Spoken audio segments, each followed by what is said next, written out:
नमस्कार दोस्तों, स्वागत है आपका न्यूरोमेड टॉक्स में।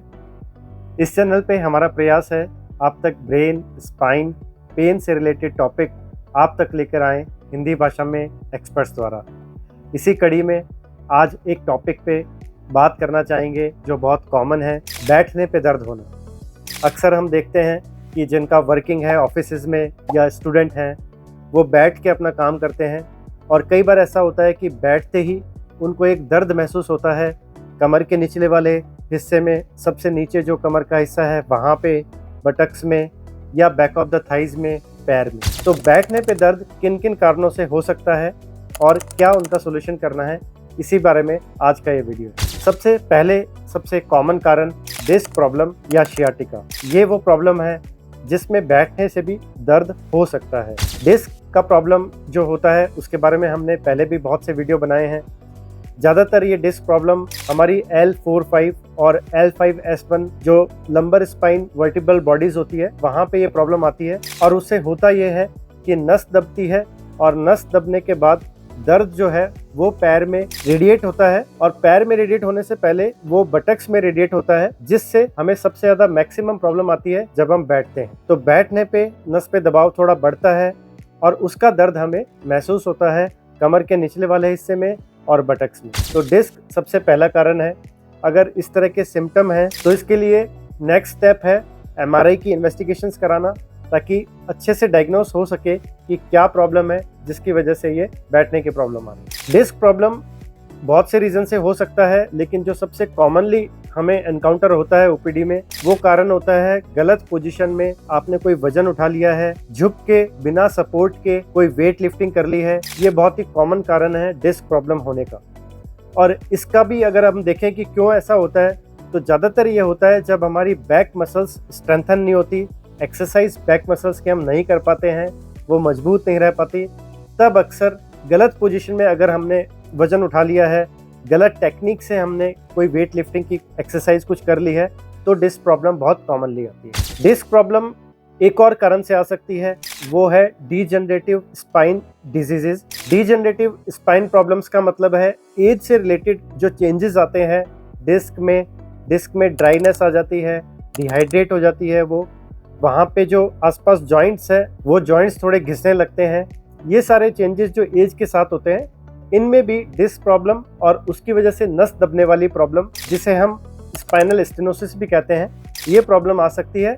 तब भी हमें ये सिम्टम आ सकता है कि जब हम बैठ रहे हैं तब ज़्यादा प्रॉब्लम आ रही है। डिस्क के बाद दूसरा जो कॉमन कारण है वो है कॉक्सीडाइनिया। कॉक्सीडाइनिया पे हमने एक डिटेल वीडियो बनाया है, वो भी आप जरूर देखिएगा। मोटे तौर पे कॉक्सीडाइनिया प्रॉब्लम जो है वो ओरिजिनेट होती है हमारी कॉक्सिक्स बोन से। कॉक्सिक्स बोन क्योंकि हमारी रीढ़ की हड्डी की सबसे नीचे वाली बोन है, तो जब हम बैठते हैं तो ये जो सबसे नीचे वाला हिस्सा है स्पाइन का, ये कांटेक्ट में आता है जिस सरफेस पे हम बैठते हैं उससे, और उस वजह से ये पेन एग्रेवेट होता है, बढ़ता है। तो कॉक्सीडाइनिया की अगर प्रॉब्लम है, चाहे वो चोट लगने की वजह से आई हो, चाहे रिपीटेड कोई एक्टिविटी हमने ऐसी की है जैसे कि साइकिलिंग, उस वजह से आई हो, तो कॉक्सीडाइनिया का पेन टिपिकल होता है कि बैठने के बाद ज़्यादा होता है। मैनेजमेंट अगर शॉर्ट में बात करें तो कंजर्वेटिव ही ज़्यादातर कॉक्सीडाइनिया का मैनेजमेंट होता है।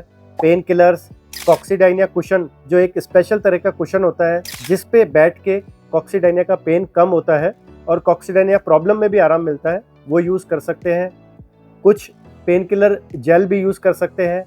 एडवांस केसेस में अगर इन सब चीज़ों से आराम नहीं आ रहा है तो एक इंजेक्शन लगता है कॉक्सिक्स बोन पे, जहाँ प्रॉब्लम है वहाँ पे, वो भी लगवा सकते हैं। तीसरा इंपॉर्टेंट कारण जो कि हमारे बैठने के बाद एग्रीवेट करता है पेन को, वो है पायरिफॉर्मिस सिंड्रोम। पायरिफॉर्मिस सिंड्रोम क्या है? पायरिफॉर्मिस नाम है एक मसल का जो हमारे कूल्हे की जो हड्डी है वहाँ से ओरिजिनेट होती है और नीचे जांघ की मसल्स में जाके अटैच होती है। तो ये पायरिफॉर्मिस मसल्स में जब प्रॉब्लम होगी, ये मसल्स जब स्पाज्म में होगी, ये मसल जब सूजन में होगी, तब भी हमें टिपिकल होगा बैठने पे दर्द होना, बटक एरिया में या कमर के सबसे नीचे वाले हिस्से में। पायरिफॉर्मिस सिंड्रोम होता क्यों है? ज़्यादातर ये बहुत ही एग्रेसिव, अगर हमने कोई एक्सरसाइज कर ली है इस पेल्विक एरिया की, रिपीटेड कोई एक्टिविटीज़ हुई है जैसे साइकिलिंग, ट्रैकिंग, रनिंग, ये ज़्यादा हो गया है, तब पायरिफॉर्मिस मसल्स में प्रॉब्लम आ सकती है। इसके लिए हमें डायग्नोसिस के लिए क्लिनिकल ज़्यादातर डायग्नोसिस होता है, लेकिन अगर क्लिनिकल डायग्नोसिस नहीं बन पा रहा है तो हमें फर्दर इन्वेस्टिगेशंस एमआरआई के फॉर्म में कर सकते हैं। ट्रीटमेंट सिंपल है, रिलैक्सेशन देना है, रेस्ट करना है। अगर कोई ऐसी एक्टिविटीज़ रेगुलरली हो रही हैं तो थोड़ा ब्रेक उनसे लेना पड़ेगा। Over the counter medications, analgesic gels, ice packing. Ice जो है बहुत अच्छा काम करता है पायरिफॉर्मिस सिंड्रोम में, तो उसको अप्लाई कर सकते हैं, इससे बहुत अच्छा आराम मिलता है। ये तो हुई बात पायरिफॉर्मिस सिंड्रोम की। नेक्स्ट अपन बात करते हैं कि कौन सी ऐसी कंडीशन है जहां बैठने पे ज़्यादा दिक्कत आती है, और इसमें नाम आता है सैक्रोइलाइटिस का। सैक्रोइलाइटिस भी एक ऐसी प्रॉब्लम है जिस पे हमने डिटेल में समझाया हुआ है एक वीडियो में, वो आप देख सकते हैं।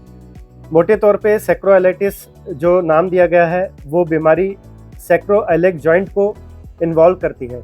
सैक्रोइलेक जॉइंट जो होता है वो हमारी रीढ़ की हड्डी यानी स्पाइन और कूल्हे की हड्डी जिसे आइलियम बोन भी कहते हैं, इन दोनों का जो जॉइंट होता है इसको हमें सैक्रोइलेक जॉइंट कहते हैं। और जब इस जॉइंट में सूजन आ रही है, चाहे वो एक बीमारी जिसे एंकलाइजिंग स्पॉन्डिलिटिस कहते हैं उसके अंतर्गत ये चीज़ आ रही है, या फिर वहाँ पे चोट लगने से या किसी भी कारण से अगर एसआई जॉइंट में प्रॉब्लम है तो इसका दर्द जो होता है वो बैठने पे ज़्यादा हो सकता है। एसआई जॉइंट के मैनेजमेंट की बात करें तो पहले medical treatment, over the counter pain killer medications, gel, ice packing, hot water bottle application, ये सब कर सकते हैं। एडवांस केसेस में एसआई जॉइंट में एक इंजेक्शन लगता है जिसे इंट्रा आर्टिकुलर इंजेक्शन कहते हैं, वो हम लगा सकते हैं।